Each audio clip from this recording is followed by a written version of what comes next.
बेकार समय गुजरा है। हम लोगों ने इतनी मतलब सिर्फ हम लोगों ने पढ़ाई की मेहनत नहीं की है, मानसिक प्रताड़ना भी बहुत झेली है। सेम रिक्रूटमेंट के लिए एग्ज़ाम कराएं और फिर कंपाइल्ड रिजल्ट दें, तो ये तो किसी भी तरीके से न्यायोचित नहीं लग रहा है। सर मैंने 2018 में एमएनसी की जॉब छोड़ी थी अपनी, क्योंकि मुझे देश के लिए कुछ करना था। मेरे सारे दोस्त तो अब्रॉड निकल गए। हम साक्षात्कार वालों की स्थिति क्या है, हमारा आगे का भविष्य क्या है, हमें स्पष्टीकरण दिया जाए। जो भी माननीय न्यायालय का निर्णय होगा उस माननीय न्यायालय के निर्णय के अधीन रहेगा। मध्य प्रदेश लोक सेवा आयोग यानी एमपीपीएससी की परीक्षाएं पूरी क्यों नहीं होती? क्या है ओबीसी रिजर्वेशन का मसला? क्या फिर से 2019 के पीसीएस एग्जाम का मेंस होगा या फिर एडिशनल मेंस होगा? इस पूरे मसले पर, एमपीपीएससी के पूरे मसले पर आयोग का क्या कहना है, इससे संबंधित अलग अलग जो पक्ष है उनका क्या कहना है, इन्हीं सारे सवालों का जवाब तलाशेंगे आज रंग रूट शो में। नमस्कार, मेरा नाम गौरव है और हम इस वक्त मध्य प्रदेश लोक सेवा आयोग के मुख्यालय पर हैं।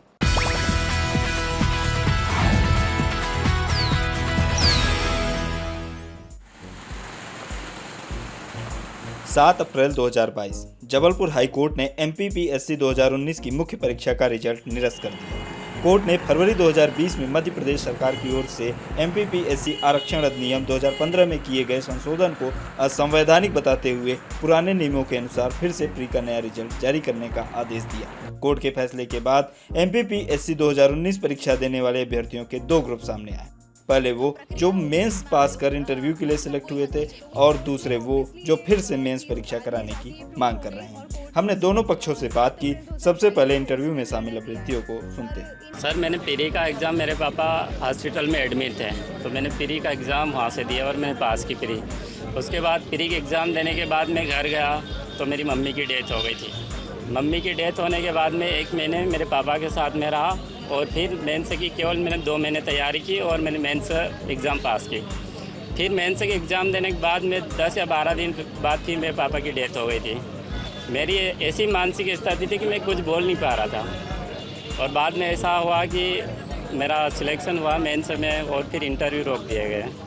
जो हमारा 2019 का जो नोटिफिकेशन जारी किया गया था वो 2020 नियम के हिसाब से, जो कमलनाथ सरकार थी वो 2020 नियम लेकर आई कि रोस्टर नियम लेकर आई, जिसके तहत जो कैटेगरी के जो बच्चे हैं अगर वो उनका अगर जो जनरल के बराबर भी नंबर होंगे तो भी उनको कैटेगरी में काउंट नहीं किया जाएगा।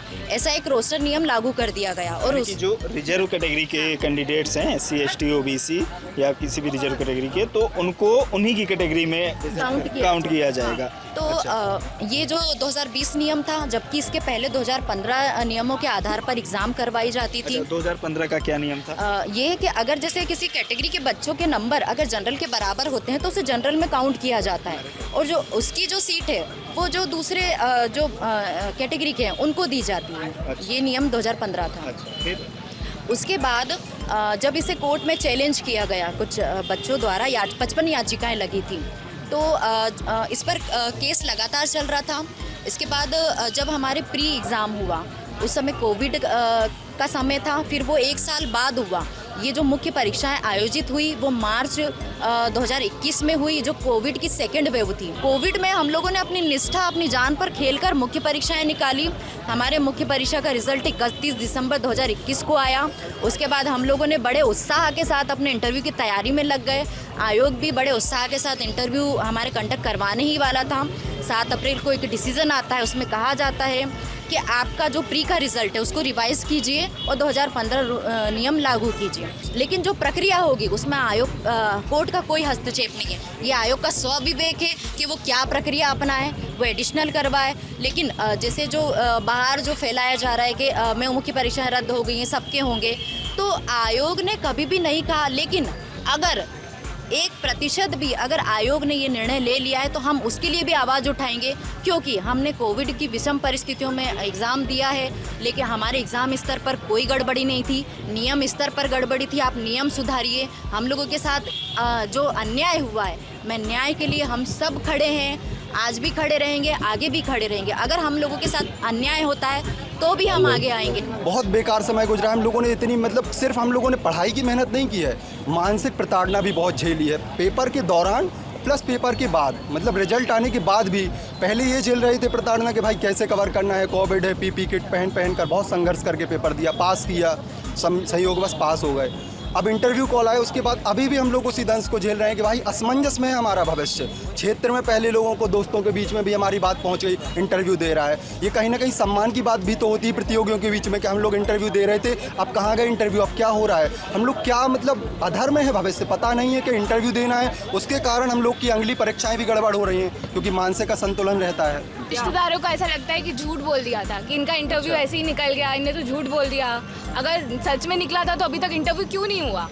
सर ये है मेरे पापा, सर मैंने 2018 में MNC की जॉब छोड़ी थी अपनी, क्योंकि मुझे देश के लिए कुछ करना था। मेरे सारे दोस्त तो अब्रॉड निकल गए, पर मुझे ब्यूरोक्रेट बनना था, मुझे ये करना था। 5 साल हो गए हैं सर, सारा 2018 में जॉब छोड़ी है, 19 का एग्ज़ाम क्लियर है, मेंस क्लियर है, प्रीलिम्स क्लियर है, पर इंटरव्यू नहीं हो रहा है और वो स्पष्टीकरण भी नहीं दे रहे हैं कि अब आगे की प्रक्रिया क्या रहेगी। कोर्ट में जब वो बोलते हैं कि सर रिजल्ट्स रुके हुए हैं, तो कोर्ट ये बोलता हमने तो रिजल्ट रोकने नहीं बोला, आप 14% पे करिए, आप क्यों नहीं कर रहे हैं? तो फिर सर वही पार्सिंग द पार्सल खेल रहे हैं, पार्सल हम स्टूडेंट्स बन गए हैं सर इस सब के चक्कर में। 6 मंथ्स में मेरे फादर रिटायर हो जाएंगे, शादी हो जाएगी, क्या करूँगी सर? हम लोगों की ये डिमांड है कि आप 2015 नियम लागू करें, जो बच्चे छूट गए हैं आप उनको लेकर आएँ, आप उनका एडिशनल मेंस करवाएं, उनका एडिशनल मेंस करवा के हम लोगों के साथ इंटरव्यू कंडक्ट करवाएं। हम लोगों के साथ अन्याय नहीं होना चाहिए।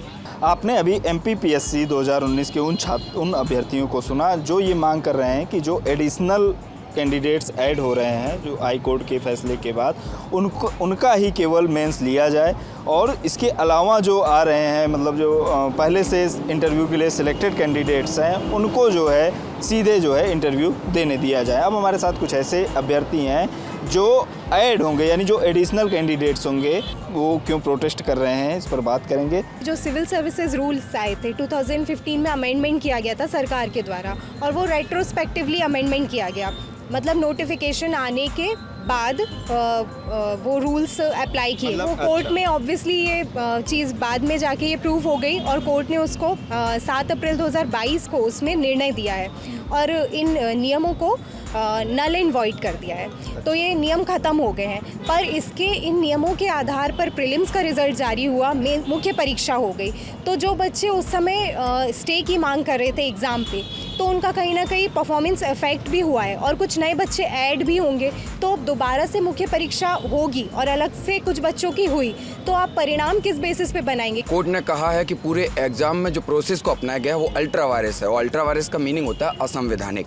उन्होंने कहा कि प्रीलिम्स का पूरा रिजल्ट ही असंवैधानिक है। एक सवाल मैं उनका जवाब देता हूँ कि कोई भी जगह है, अगर वो अवैध जगह है और उसके ऊपर 4 मंजिल घर बना लिया है, तो बाद में पता चलता है कि वो जगह अवैध है, तो वो 4 मंजिल नहीं देखा जाएगा कि वो बन चुका है, वो पूरा तोड़ा जाएगा। ठीक उसी प्रकार से जब प्रीलिम्स ही अवैध है, असंवैधानिक है, तो उसके आधार पर जो मुख्य परीक्षा आयोजित की गई है वो स्वतः ही असंवैधानिक है। और कोर्ट ने स्पष्ट कहा हुआ है उसमें कि किसी भी इंटरव्यू में चयनित विद्यार्थी का ये अधिकार नहीं है कि वो ये कह सके कि मैं इंटरव्यू के लिए चयनित हूँ, चूँकि इस प्रक्रिया को कोर्ट में याचिका नंबर 542/2021 के अधीन रखा गया था। तो इस प्रकार आपका कोई अधिकार नहीं है, जो जजमेंट आया उसके अनुसार होगा। मणिपुर हाई कोर्ट में ये मामला एक पहुंचा, मणिपुर PSC का, वो मामला बाद में सुप्रीम कोर्ट में पहुंचा। 2016 की वहाँ की PSC का मामला था, वो गलत रूल्स पर हुई थी। बाद में 2022 में सुप्रीम कोर्ट ने उसमें जजमेंट दिया कि मणिपुर PSC में जितने भी चयनित विद्यार्थी हैं उन सबकी पुनः मुख्य परीक्षा की जाएगी। वो लोग तो डिप्टी कलेक्टर बन गए थे, DSP बन गए थे, 6 साल से सैलरी ले रहे थे और उनको दोबारा मुख्य परीक्षा देनी पड़ी। सबकी जो भी ज्वाइनिंग थी और जो भी उनको पद मिला था वो निरस्त कर दिया गया। मान के चलते हैं कि उन्होंने एडिशनल कराई, उसमें परीक्षा का लेवल जो क्वेश्चन होगा वो अलग होगा। अब वो इस बात का आरोप लगाते कि पहले जो परीक्षा हुई थी उसमें सिंपल क्वेश्चन थे, या उनका टफ आता है तो इंटरव्यू वाले कहेंगे कि उसमें सिंपल क्वेश्चन आए हैं। मान लो 1000 बच्चों की मुख्य परीक्षा होती है, उसमें 700 बच्चे ऐसे होते हैं जो पास हो रहे हैं, फिर वो 700 बाहर निकाले जाएंगे। कुल मिला के ये जो पूरी प्रक्रिया है वही गलत है। कि अगर एडिशनल मेंस होता है तो जो रिवाइज रिजल्ट आएगा उसमें सिर्फ रिजर्व कैटेगरीज के बच्चे अंदर आएंगे, OBC, SC, ST, EWS, यानी जो मेंस होगी वो सिर्फ रिजर्व वालों की होगी, अनरिजर्व की नहीं होगी। तो सर इसमें रिजल्ट की गोपनीयता कहाँ रही? जो हमारी प्रक्रिया है उसको शुरू किया जाना चाहिए, 2019 का प्री का रिजल्ट दिया जाना चाहिए, पुनः संशोधित करके, और साथ में मुख्य परीक्षा की तिथि घोषित करना चाहिए। MPPSC 2019 के मसले पर आपने भर्ती में शामिल अभ्यर्थियों के दोनों पक्षों को सुना। हमने इस पूरे मसले पर मध्य प्रदेश लोक सेवा आयोग का पक्ष जानने के लिए आयोग के OSD रविंद्र पंच भाई से भी बात सुनी है। मेंस जो दिए हैं बच्चे जो इंटरव्यू की तैयारी में लगे हुए थे, तो वो असमंजस में है कि अब उनका भविष्य क्या होगा, तो उस पर क्या कहना है आप? नहीं, वो इशू तो सॉल्व हो गया। वो माननीय उच्च न्यायालय ने उस पर निर्णय दे दिया है कि जो है उसको जो पूर्व नियम है राज्य सेवा परीक्षा नियम 2015 उसके अनुसार घोषित करना है। तो जैसे ही अन्य पिछड़ा वर्ग के ऊपर कोई भी समाधान निकल करके आता है आरक्षण के ऊपर, तो हम उस रिजल्ट को तत्काल घोषित कर देंगे, रिवाइज कर देंगे। ये मसला क्या था, इसके बारे में थोड़ा सा हाँ, उस समय आयोग और राज्य शासन के लिए एक माननीय न्यायालय का ही, उच्च न्यायालय का ही निर्णय था, जिस निर्णय के आधार पर ये परीक्षा नियम परिवर्तित हुए थे। उन परिवर्तित परीक्षा नियमों को संशोधित करके राज्य शासन ने उसको अनुमोदित किया और उसके आधार पर हमने जो है वो राज्य सेवा परीक्षा 2019 की प्रारंभिक परीक्षा का परिणाम घोषित किया। लेकिन बाद में वो उसको चुनौती दी गई और माननीय उच्च न्यायालय ने कहा कि ये ठीक नहीं है, इसको आपको पूर्व परीक्षा जो पूर्व नियम है परीक्षा के उसी के अनुसार करें। तो अब उसके अनुसार हम उसको संशोधित जो हो चुका है, जो 2019 वाली परीक्षा थी, जो मतलब इंटरव्यू की तैयारी में थे बच्चे, फिर वो हो गया। अब उनका क्या होगा? जैसे अब प्री का रिवाइज रिजल्ट जारी किया जाएगा, ठीक है, तो क्या फिर से मेंस की परीक्षा आयोजित होगी या फिर एडिशनल मेंस आयोजित होगा? और ये अगर इन दोनों प्रोसेस में से जो भी होता है तो वो किस तरीके से आयोजित करेंगे आप? उस विषय पे अभी इस विषय पे कुछ भी बता देना उचित नहीं है, क्योंकि अभी सांख्यिकी तय होनी बची है कि जब हम नया फिर से परिणाम निकालेंगे रिवाइज्ड प्रारंभिक परीक्षा का, उसके अनुसार क्या होता है, उसके बाद हम उन सारी सांख्यिकी को आयोग उसके ऊपर विचार करेगा और फिर ये तय होगा कि अब हमें किस तरह से आगे बढ़ना है। विधिक विचार भी लिया जाएगा, उसके बाद में जो भी होगा उसके अनुसार कार्रवाई होगी। जो पूर्व घोषित प्रारंभिक परीक्षा 2019 का परीक्षा परिणाम देखें तो उसमें हमने स्पष्ट वो लाइन लिखी हुई है जिसमें हमने ये कहा है कि जो भी ये जो परीक्षा परिणाम है ये पूर्णतः प्रावधिक है और जो भी माननीय न्यायालय का निर्णय होगा उस माननीय न्यायालय के निर्णय के अधीन रहेगा। अब माननीय न्यायालय ने निर्णय जो दिया है उसका पालन आयोग को भी करना है और उसका सम्मान अब अभ्यर्थियों को भी करना चाहिए। कितना समय और लग सकता है अभी? हाँ, इस विषय में केवल अब राज्य सेवा परीक्षा 19 का मैटर ही नहीं है ये।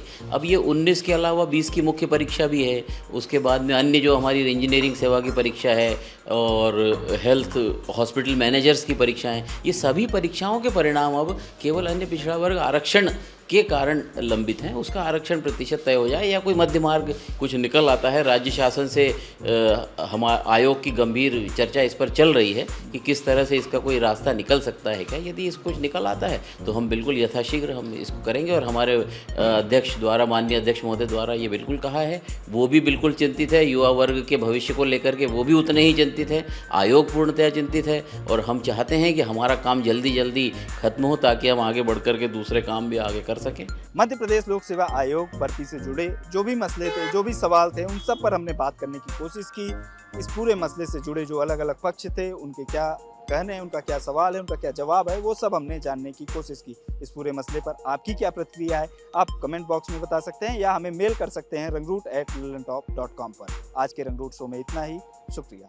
नवरात्रि की शुरुआत हो चुकी है और साथ ही शुरू होने वाली है लल्लन टॉप की गुजरात यात्रा। गुजरात का सबसे रंगीन रूप देखने आ रही है लल्लन टॉप की टीम आपके शहर। हम पहुंच रहे हैं वडोदरा और अहमदाबाद और मेरे साथ जा रहे हैं अभिनव।